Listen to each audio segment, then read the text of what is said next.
इस वीडियो के अंदर हम section 1 to 5 of Indian penal code को समझेंगे कि इसके अंदर क्या दिया गया है। एक तरीके से हमें ये समझ आएगा कि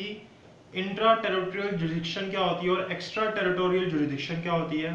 साथ ही साथ हमें इसका नाम दिया गया है कि इस एक्ट को क्या बोला जाएगा सेक्शन 1 में, और इसके साथ ही हम सेक्शन 5 देखेंगे जिसके अंदर हमें बताया गया है कि जहां पे भी कोई स्पेशल या फिर कोई लोकल लॉ होगा तो वो प्रिवेल कर जाएगा इंडियन पीनल कोड के ऊपर। अगर कोई भी पीनल लॉ होगा लोकल या स्पेशल तो फिर वो प्रिवेल कर जाएगा। तो अब हम रीड करते हैं और समझते हैं कि इसके अंदर क्या दिया गया है। आप अपने बेरेट को खोल लीजिए, साथ ही में मैं कुछ और एग्जांपल भी दे दूंगा जिससे हमें ये और क्लियरली में समझ आ जाएगा। सबसे पहले सेक्शन 1 हमें क्या बोलता है,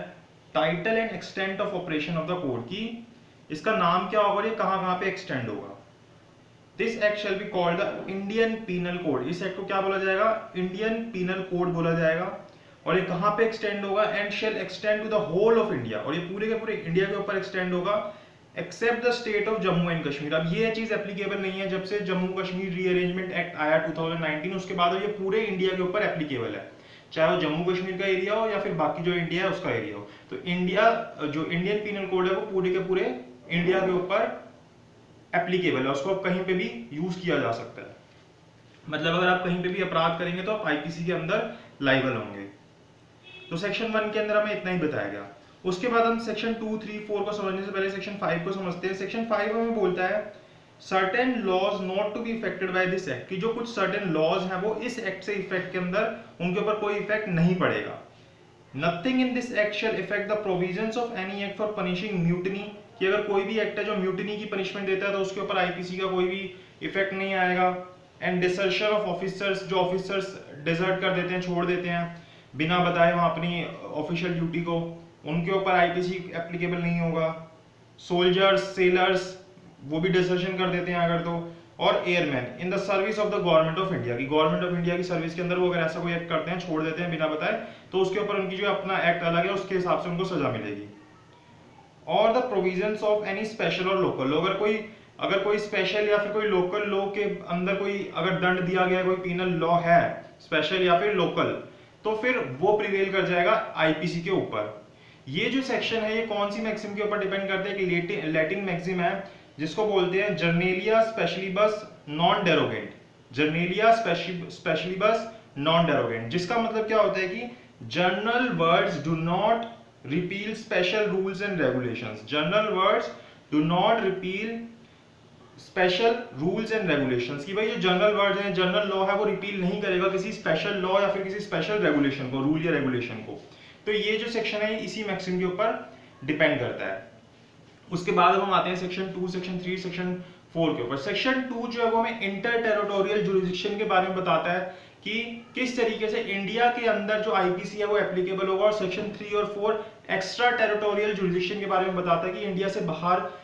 किस तरीके से आईपीसी एप्लीकेबल होगा। Punishment of offences committed with in India, कि अगर कोई भी ऑफेंस जो इंडिया के अंदर किया जाता है तो उसकी पनिशमेंट किस तरीके से मिलेगी। Every person shall be liable to punishment, की हर एक व्यक्ति, यहाँ पे एनी पर्सन बोला है, वो सिटीजन ऑफ इंडिया भी हो सकता है, नॉन सिटीजन ऑफ इंडिया भी हो सकता है, उससे कोई फर्क नहीं पड़ेगा। punishment under this code and not otherwise for every act or omission contrary to the provision thereof of which shall be guilty within India। तो उसको मतलब अगर इंडिया के अंदर कोई भी ऑफेंस कमिट करता है, वो कोई भी पर्सन हो, एनी पर्सन, वो लाइबल होगा आईपीसी के हिसाब से, उसको आईपीसी के हिसाब से सजा मिलेगी। यहाँ पे कुछ व्यक्ति है जिनको छूट मिली है, जिनको आईपीसी के हिसाब से सजा नहीं मिलती, तो वो कौन कौन से, जैसे आर्टिकल 361 का क्लॉज 2 जो है उसके अंदर president of India and governor जो होते हैं उनको आईपीसी के हिसाब से सजा नहीं मिलती, उनके ऊपर आईपीसी जो है एप्लीकेबल नहीं होता। फॉरेन सॉवरन्स जो होते हैं, जो बाहर से आते हैं फॉरेन सॉवरन्स, उनके ऊपर एप्लीकेबल नहीं होता आईपीसी। एम्बेसडर्स एंड डिप्लोमेट्स जो होते हैं उनके ऊपर आईपीसी एप्लीकेबल नहीं होता, अगर वो कोई भी अपराध करते हैं तो वो आईपीसी के हिसाब से लाइबल नहीं होते। Alien enemy for the act of war, कोई भी एलियन एनिमी होता है तो उसके लिए अपने स्पेशल लॉज हैं वो प्रिवेल करते हैं उसके ऊपर।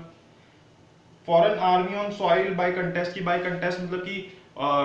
कंसर्न, कि अगर कोई भी फॉरेन आर्मी का कोई भी व्यक्ति अगर इंडिया के अंदर आता है कंसर्न से इंडिया की सॉइल पे, तो उसके ऊपर इंडियन लॉज जो आईपीसी है वो एप्लीकेबल नहीं होगा। Man of war on the worship of foreign states, की कोई भी मैन ऑफ वॉर है तो उसके ऊपर भी आईपीसी के हिसाब से उसको सजा नहीं मिलेगी। तो ये इंटर टेरिटोरियल जुरिडिक्शन के बारे में बता दिया कि अगर कोई भी अपराध इंडिया के अंदर होगा तो उसके ऊपर आईपीसी लगेगा और इन व्यक्ति के ऊपर आईपीसी के हिसाब से पनिशमेंट नहीं मिलेगी इनको, जो मैंने बताया। फिर उसके बाद हम सेक्शन 3 और सेक्शन 4 देखते हैं। Punishment of offences committed beyond but which by law may be tried within India, कि कोई जो ऑफेंसेस जिनके लिए जो ऑफेंसेस है वो कमिट हुए इंडिया से बाहर, लेकिन लॉ के हिसाब से वो इंडिया के अंदर ट्राइड हुए। एनी पर्सन, अब यहाँ पे कोई भी व्यक्ति हो सकता है, liable by any Indian law, अगर वो किसी भी इंडियन लॉ के हिसाब से, to be tried for an offence committed beyond India, और वो ऐसे ऑफेंस के लिए ट्राइड हो रहा है जो इंडिया से बाहर कमिट किया है, ऑफेंस वो इंडिया के अंदर और उसको इंडिया से बाहर कमिट किया है, shall be deal with according to the provisions of this code, तो उसको ऊपर भी जो इस एक्ट के प्रोविजंस है, इस कोड के प्रोविजंस है इंडियन पीनल कोड के, वो एप्लीकेबल हो जाएंगे। For any act committed beyond India in the same manner as if such act has been committed within India, उसी तरीके से जैसे कि उसने वो जो ऑफेंस कमिट किया वो इंडिया के अंदर ही कमिट किया हो। इसके बाद सेक्शन 4 क्या बोलते हैं, extension of code of extra territorial offences, की इस ये जो हमारा ये कोड है, इंडियन पीनल कोड है, इसकी एक्स्ट्रा टेरिटोरियल जुरिडिक्शन के बारे में बता रहा है, इसकी एक्सटेंशन बता रहा है। The provisions of this code apply to any offense committed by, कि ये जो प्रोविजंस है कि हर एक उस व्यक्ति के ऊपर एप्लीकेबल होंगे। कौन से, पहला, कोई भी सिटीजन ऑफ इंडिया, मतलब कोई भी जो भारत का निवासी, जो भी इंडियन सिटीजन है, in any place without and beyond India, कि कोई भी अगर वो इंडियन सिटीजन इंडिया से बाहर जाकर अगर कोई भी ऑफेंस कमिट करता है जो कि इस इंडियन पीनल कोड के हिसाब से पनिशेबल है, तो उसके ऊपर इंडिया के अंदर ट्रायल चलेगा, मतलब ये जो प्रोविजंस है वो एप्लीकेबल हो जाएंगे उसके ऊपर। दूसरा, कोई भी व्यक्ति, any person, whether he is citizen of India और whether he is not citizen of India, उसके ऊपर भी ये कोड एप्लीकेबल हो जाएगा अगर वो ऑन एनी शिप और aircraft registered in India wherever it may be, कि अगर वो ऐसा कोई ऑफेंस कमिट करता है कहाँ पे, किसी शिप के ऊपर या फिर किसी भी एयरक्राफ्ट के ऊपर, वो शिप या एयरक्राफ्ट कहीं पे भी हो लेकिन वो इंडिया के अंदर रजिस्टर्ड हो, तो उसके ऊपर इस कोड के प्रोविजंस एप्लीकेबल हो जाते हैं, चाहे वो कोई भी हो, चाहे वो इंडियन सिटीजन हो, चाहे वो इंडियन सिटीजन ना हो। अब यहाँ पे हमें सेक्शन 188 ऑफ सीआरपीसी को भी ध्यान में रखना होता है, जिसके अंदर हमें ये बताया गया कि अगर ऐसे किसी फॉरेन सिटीजन के ऊपर हमें अगर इंडिया के अंदर वो कहीं पे भी मिलता है तो उसके ऊपर अगर ट्रायल चलाना है तो वो उसके लिए हमें पहले प्रीवियस सैंक्शन लेनी होगी, किसकी, सेंट्रल गवर्नमेंट की। अगर सेंट्रल गवर्नमेंट की प्रीवियस सैंक्शन मिलती है तो उसके बाद उसके ऊपर हम ट्रायल चला सकते हैं। अब मान लीजिए कि अगर कोई व्यक्ति जो फॉरेन सिटीजन था, मतलब इंडिया के सिटीजन नहीं था, और उसने कोई ऑफेंस कमिट किया पहले और वो इंडिया के अंदर पनिशेबल नहीं था, और उसके बाद वो इंडिया का सिटीजन बनता है, तो फिर वो लाइबल नहीं होगा कि भाई वो इंडिया में आया, इंडिया का सिटीजन बन गया और उसने ऑफेंस वहां कमिट किया था और वो इंडिया में पनिशेबल भी नहीं और वहां कमिट करके आया, तो फिर वो इंडिया में लाइबल नहीं होगा उसके लिए। यहाँ पे ऑफेंस की डेफिनेशन के अंदर और क्या बोलते हैं, in this section the word offence include every act committed outside India, कि कोई भी एक्ट जो इंडिया से बाहर भी कमिट किया गया वो भी ऑफेंस के अंदर इंक्लूड होगा सेक्शन 4 के अंदर। If committed in India would be punishable under this code, कि अगर वो उसने इंडिया में किया होता तो वो पनिशेबल होता है। जैसे यहाँ पे एक इलस्ट्रेशन दे रखी है बहुत अच्छी, इसी से हमें समझ आ जाएगा। बताता है कि ए who is citizen of India, कि ए जो सिटीजन ऑफ इंडिया वो क्या करता है, commits a murder in Uganda, क्या करके आता है वो युगांडा में एक मर्डर करके आता है। He can be tried and convicted of murder in any place, तो किसी भी जगह पे भी उसके ऊपर ट्रायल हो सकता है, युगांडा में भी हो सकता है और इंडिया में भी हो सकता है। इसके अंदर एक केस है Mubarik Ali Ahmad versus state of Bombay, उसको पढ़ोगे तो उसको और अच्छे से समझ आ जाएगा। जैसे एक और एग्जांपल दूं, मान लीजिए कि एक पर्सन होता है, वो इंस्टिगेट करता है, मतलब उकसाता है बी को कि एक लेटर लिख के कि तू सी का मर्डर कर दे पाकिस्तान के अंदर। तो यहाँ पे जो उकसाना है, ये मर्डर तो पाकिस्तान में हो, लेकिन ये जो उकसाने का ऑफेंस है ये इसने इंडिया में किया, क्योंकि इसने यहाँ से लेटर भेज के उसको बोला था, तो यहाँ पे उसके ऊपर ये वाला जो है केस चल जाएगा। मान लीजिए कि कोई व्यक्ति बाहर से यहाँ पे ऑफेंस कमिट करके आता है और वो इंडियन पीनल कोड के अंदर भी पनिशेबल है, तो उसके ऊपर दो तरीके से आप चीज कर सकते हो, या तो एक्स्ट्राडिशन कर सकते हो, या तो उसको उस कंट्री में वापस भेज दो जहां से वो ऑफेंस